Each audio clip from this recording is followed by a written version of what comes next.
the F1 transporters packed up to leave Montreal, south of the border the 1994 World Cup kicked off. The US had not been an uncontroversial choice to host the tournament, given that soccer wasn't a particularly popular sport, and there was at the time not even a professional domestic league, but with excellent infrastructure already in place, unlike the rival bids from Brazil and Morocco, and the promise of the foundation of what would become Major League Soccer, it was hoped that holding the World Cup in the US would help stimulate interest.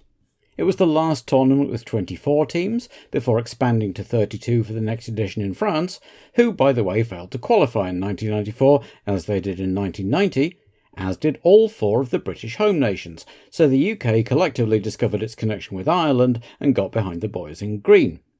It probably helped that Ireland's manager Jack Charlton was part of England's 1966 World Cup winning team.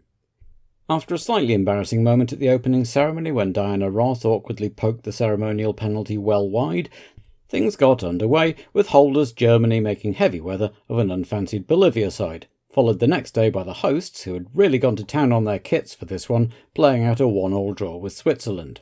Ireland's opening game was against Italy, who'd knocked them out in 1990, and Ray Houghton's 11th minute strike was enough for a fantastic win by the Irish.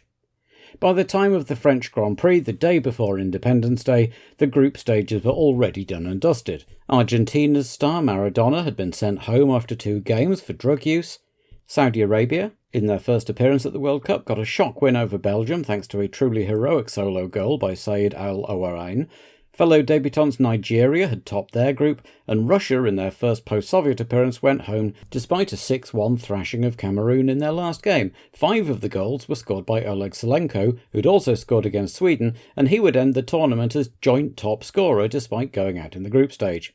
The round of 16 began on the Saturday of race weekend with Spain versus Switzerland and Germany versus Belgium, and then on race day itself Romania would take on Argentina and Saudi Arabia Sweden. As luck would have it, the US would play their game against Brazil on the 4th of July in Stanford, while the Irish played the Dutch in the heat of Orlando, with Mexico, Bulgaria and Nigeria, Italy the remaining fixtures.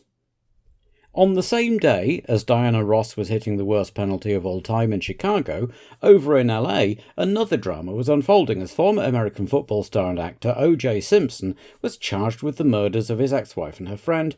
but police agreed not to arrest him until noon so he could go and see a mental health specialist for his suicidal depression. But on leaving there, he disappeared, only to be quickly found by news helicopters looking for his white Bronco, being driven by his friend Al Cowlings. The news station managed to get Simpson's old coach to phone him to try and get him to turn himself in, and soon the police were on the scene, but Simpson now had a gun to his own head, and so a bizarre low-speed chase ensued as Detective Tom Lang talked to OJ on the phone, asking him to throw the gun out of the window, and the star insisted he was just going home. By now it was on every TV channel. NBC put it on side by side with the NBA Finals game, and in total more people tuned in for the chase than they did for that year's Super Bowl. On arriving at his mansion in Brentwood, he stayed in the car another 45 minutes before finally surrendering. The police found cash, disguises, his passport, some family photos, and a loaded .357 Magnum in the car. The F1 teams rolled into Magny-Cours for the 80th running of the French Grand Prix, and a circuit that had had some major work done to move walls back, add gravel traps and tyre barriers, and had been resurfaced to smooth out some bumps, but hadn't required any change in layout on safety grounds, and there was plenty to talk about. Eddie Jordan had gleefully added Ireland 1, Italy 0 stickers to the cockpits of his cars, but the two big topics of conversation were the return of Nigel Mansell to Williams and the ongoing Ligier-Benetton situation. The reorganisation of the local team continued. Danny Hedenoch replaced as sporting director by Cesare Fiorio, and Frank Durney put in charge of technical matters with a joint design office in England. So while the bulk of the jobs and the team's base remained in France as promised, it was very obvious that Ligier were now a subsidiary of Benetton, and that of course was the point, because the open secret in France was that Renault would be supplying Benetton instead of Ligier next year, and an announcement to that effect and of what engine Ligier would run instead was expected at Silverstone. Meanwhile, Ford's new sporting director Paul Gillitzer was in town, meeting with Briatore of course, but also with Eddie Jordan, who probably wouldn't mind taking over the Zetec V8 contract from Benetton. Elsewhere, Benetton had moved JJ Leto back to reserve status, at least temporarily, with Verstappen taking over car number 6 again. LaRousse had new sponsors in the shape of Speedy, the leading French quick car repair firm, and Ferrari launched the B version of their car, designed by Gustav Brunner while John Barnard worked on next year's car. The sculpted side pods were sadly gone in the name of getting more air into the radiators, with barge boards now added instead, and a new rounder nose. The new evolution of the engine, though, wouldn't be ready till Germany.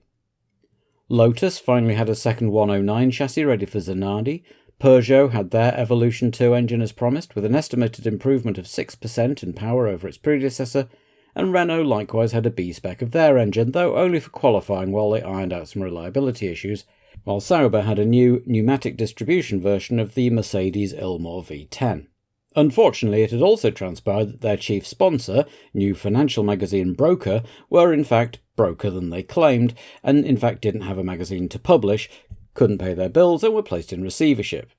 Mercedes organised for Swiss clockmakers Tissot to come to the rescue with some hastily applied stickers. The field was back up to the full 28 as Jean-Marc Gounon joined Simtech with his 8 million francs of tobacco fund money, the team in purple also debuting its first electronic gearshift and bringing the number of French drivers entering their home Grand Prix up to 7, with Jean Alesi the obvious home favourite, but Olivier Panis also attracting a lot of interest after a series of good drives, while Eric Comas had announced his retirement at the end of the year, saying he'd just fallen out of love with F1 and just couldn't get over Senna's death. Car number 2, Nigel Mansell. Mansell returns for his third stint with the Williams team, saying it felt just like slipping back into an old pair of shoes, though he's a stone and a half heavier, that's 21 pounds or just under 10 kilos, than he was when he won the 1992 title, so the team have been adapting the cockpit a little. 1993 was a triumphant year for Mansell in IndyCar, but 1994 has been very trying indeed. A second at Long Beach and a third at Phoenix, the highlights in the 7 races so far, as the 3 Penske's of Fittipaldi, Tracy and Alonso Jr. have generally been much better. Bernie Eccleston, with an eye on the viewing figures, has been instrumental in brokering this deal, but with the possible exception of David Coulthard, who spends the weekend shuttling between the Williams pit and the Eurosport commentary booth, all concerned seem happy to see Nigel back. They'd even coloured the number 2 in red on his car, just like the old days. Car 32, Jean-Marc Gounon. The Frenchman had made his debut at the last 2 races of 1993 for the Minardi team, but without covering himself in glory, finishing neither of them thanks to a collision in Japan and a spin in Australia. Well funded but without a drive, pit lane rumours had him at Simtech for 1994, only for Roland Ratzenberger to gazump him, and he's been playing the waiting game ever since. After the terrible accidents to Ratzenberger and Andrea Montemini, whether or not Jean-Marc is F1 material, as some have debated, you have to admire his determination. Michael Schumacher surprised nobody by going fastest on Friday, with the new Ferraris a very encouraging second, Berger, and fourth, Alesi, with Hill third. Brundle, making the most of the new Peugeot engine, was fifth, and Mansell down in seventh as he got the hang of the new type cars. But on Saturday, Mansell had got his eye in, and a mouth-watering battle for pole developed between the 2 English Williams drivers, both pushing each other all the way, and in the end it was Damon who claimed his first pole of the year at the circuit where he'd scored his first ever last year, with Nigel just 0.077 seconds behind to make it an all-Williams front row. Schumacher could only manage third, 4/10 off Hill, with Alesi and Berger next up, then the 2 Jordans going well, with Irvine a best ever 6th, and Barrichello, the subject of lots of transfer rumours at Manycourt, 7th. Verstappen was 8th after a terrifying accident on Saturday that saw one of his wheels bouncing off the McLaren timing monitors and a suspension rod spear through the nose of his car, narrowly missing his leg. Both McLaren drivers praised the new Peugeot engines but couldn't find the right setup and were down in 9th and 12th, bracketing the Saubers, who felt they'd done well because they'd had a lot of understeer. As usual, Aligier's were shining on home tarmac, though this year that meant 13th and 15th rather than 3rd and 4th like last year, but they have been reliable, and if they can keep going till the end that may yet mean some precious points. The Tyrrells were struggling for grip, so piled on the downforce, which left them back in 14th and 17th. Martini was happier with the new Minardi than Alboreto, while the footworks were all at sea, again completely unable to find grip. The Larousses were hampered by a series of breakdowns, while the Lotus 109 lacked traction in slow corners, and Brabham did his usual solid job to qualify the Simtech, with Gounon 2 seconds adrift of Beretta at the back, but still doing better than the increasingly desperate Pacific team, Gachot missing out by a 10th and Belmondo by a 2nd and a 10th. So that left 5 French drivers on the grid for Sunday's race in sweltering heat that had the local pompiers spraying the stands to cool off the spectators, something often seen at Interlagos or Rio, less often in the Nièvre. The design of the pit lane exit meant that the speed limit had been raised to 120 km an hour for the race so as not to be releasing slow-moving cars onto the track right onto the racing line, and the Goodyear were expecting most teams to make 2 or even 3 stops as the track temperatures ate through tyres. Schumacher re-established himself in the warm-up, going quickest ahead of Alesi, Hill, Verstappen and Mansell, and with 80,000 packing into the stands, including the 2 overlooking Adelaide hairpin which had been booked out for Renault employees hoping to celebrate their 4th consecutive home win, they all lined up for the start. The lights went green and Schumacher fairly leapt off the line, diving between the 2 Williamses to take the lead going into the first corner, with Hill and Mansell followed by the Ferraris and Irvine, with the charging Frentzen nabbing 7th off Hakkinen as they went into Adelaide. Schumacher had pulled out about a second from Hill by the end of the lap, as Frentzen now chased Irvine and Hakkinen was fending off Barrichello, recovering after a poorer start.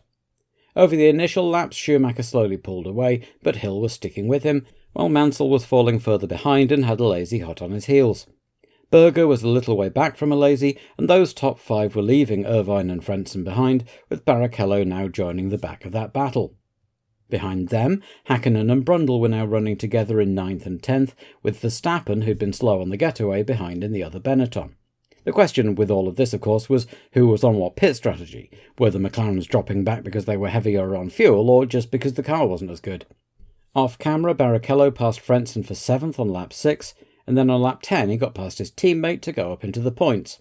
The cameras, understandably, were busy watching Alesi's pursuit of Mansell. Verstappen continued his fraught relationship with Manicourt, braking too late and bouncing across the Lycée gravel and losing his front wing, and he came in for a new nose and fresh rubber, restarting dead last and emerging just in time to be lapped by Schumacher and Hill, still running close together in the lead. By now, lap 15, it was already starting to get into the window for 3 stoppers to come in, and as Schumacher lapped Gounon, Hill nearly managed to dive through, and the German was starting to look like he was having tyre problems, running wide out of the final corner, but on lap 19 it was Mansell who was in first, followed a lap later by Alesi, a quicker pit stop helping him get out ahead of Mansell.